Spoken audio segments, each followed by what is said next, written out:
So hi everybody, Craig Hanson here and welcome to my video. We're having a look at Arnold Palmer in this video.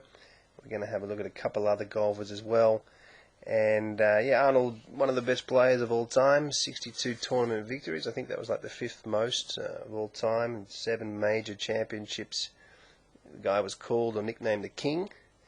And yeah, one of the reasons that golf has become as big as it is today. And we all know about Arnie's army, his following that he had from all around the world, as we can see on this hole with all the people around the back of the green.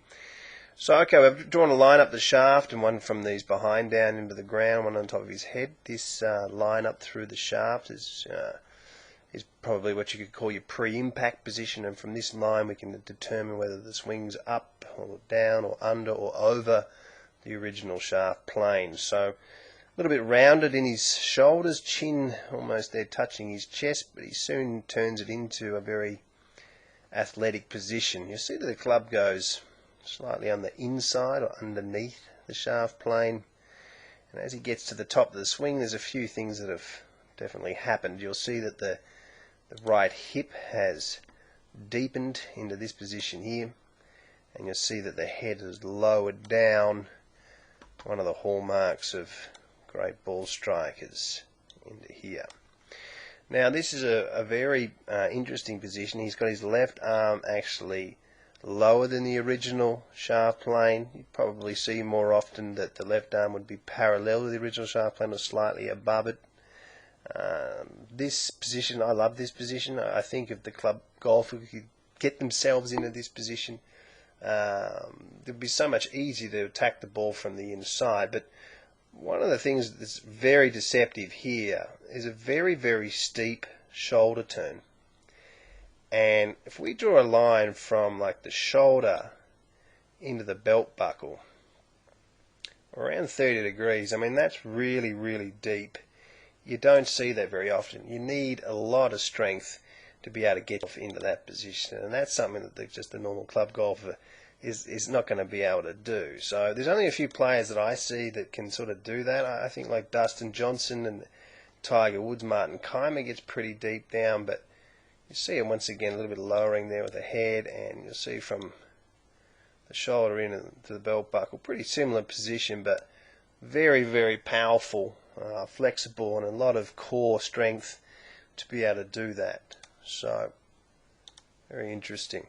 Now one of the advantages of getting the left arm slightly lower than the original shaft plane is that when you come down, your hands are a lot closer to the line, so it prevents the club from going from the outside. So as we see in the impact, so many of the legends have the club returning smack bang on the original shaft plane, and they do that by deepening the hips here and lowering the head. Now if you can see this amazing footwork, you see the right knee with the crease in the pants there, the heel staying on the ground and the knees leading inwards, and that just creates this compression, or helps to create that. Of course, the massive angle and the wrists that they hold prior to impact and the lag on the club.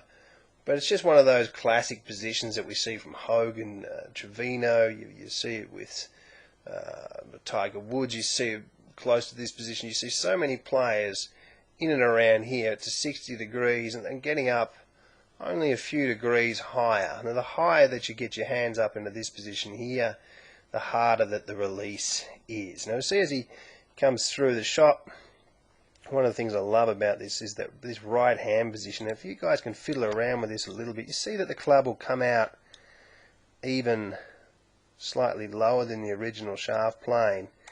You see the back of the right wrist, how it bows back in itself there, when it sort of comes in that bowing position. It really is a great feeling to try that or experiment with that. As you see, he just hits another green in regulation there. We'll check out his driver. It's interesting. You can have a look at this. He's got quite a wide takeaway. You'll see that the right arm separates from the side here. This is something that I like to see, especially with the longer clubs.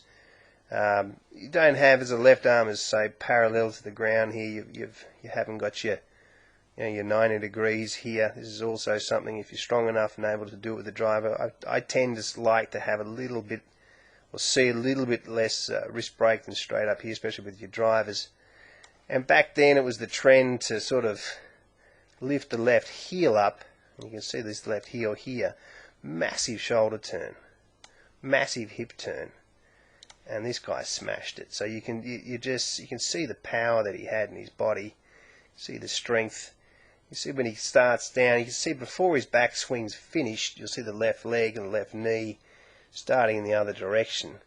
And this is what just creates a tremendous amount of lag on the shaft. For every action there's an equal and opposite reaction.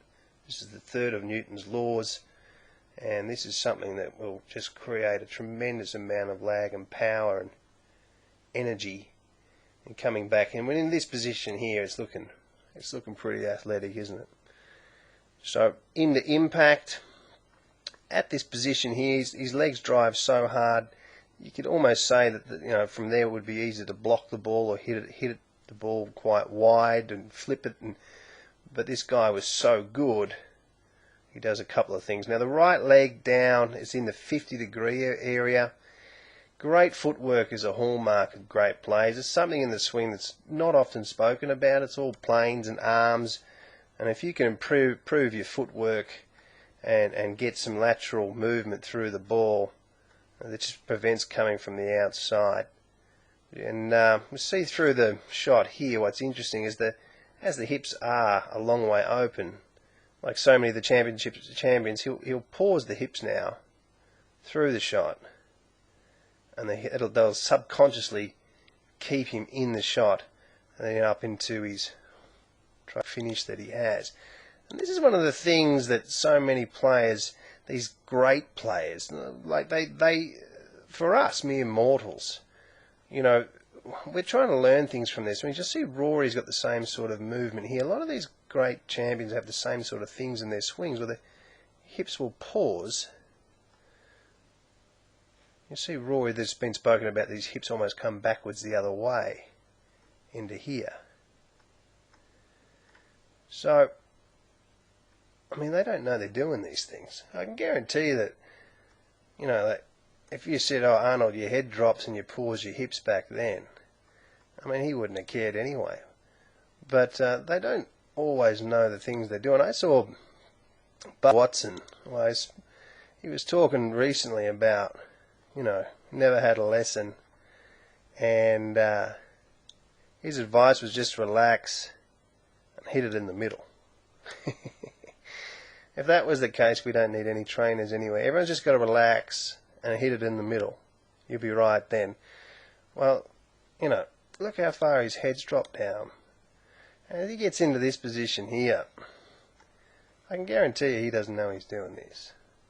Dropping his head. If he's never had a lesson, he's never seen his swing. So as he comes down, his hips don't turn anymore.